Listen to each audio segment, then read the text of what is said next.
महाराज जी, विशेष कृपा कैसे पहचाने?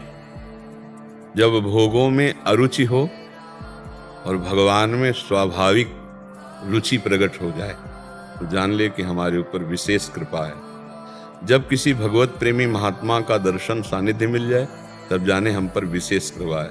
जब द्रवहि दीन दयालु राघो तो साधु संगति पाइए। जब भगवान की विशेष कृपा होती है तब संतों का संग मिलता है, और संतों की जब विशेष कृपा होती है तो विषयों के प्रति वैराग्य और भगवान के प्रति अनुराग ये जागृत होता है। तब जानना चाहिए कि हमारे ऊपर विशेष कृपा है।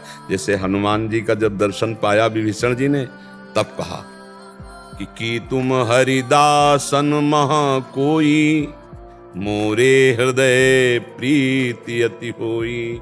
कि तुम राम दीन अनुरागी, आयहु मोहि करन बड़ भागी।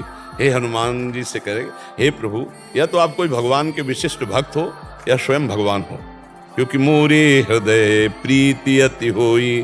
तब हनुमान जी ने बताया मैं भगवान का एक दास हूं, ऐसा अधम ऐसा।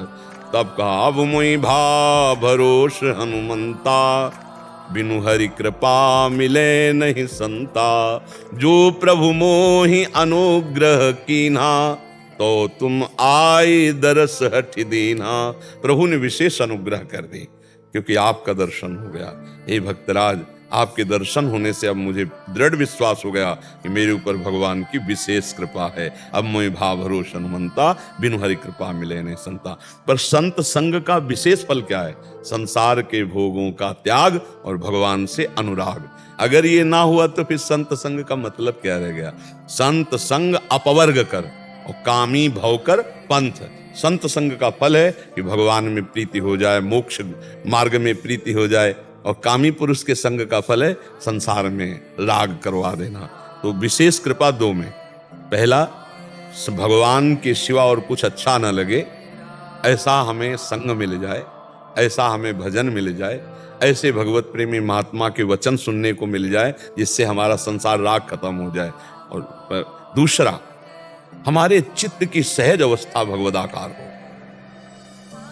जाहि न चाही कबहु कछु, तुम सन सहज सनेह। ये जो सहज सने चित्त की निरंतर भगवदाकार स्थिति, ये विशेष कृपा है। भगवत प्रेमी महात्माओं को मिल जाना, संसार से राग हट जाना, भगवान की तरफ चित्त, पर चित्त की वृत्ति का निरंतर तैल धारावत भगवान में समर्पित हो जाना, ये सबसे बड़ी कृपा हो गई।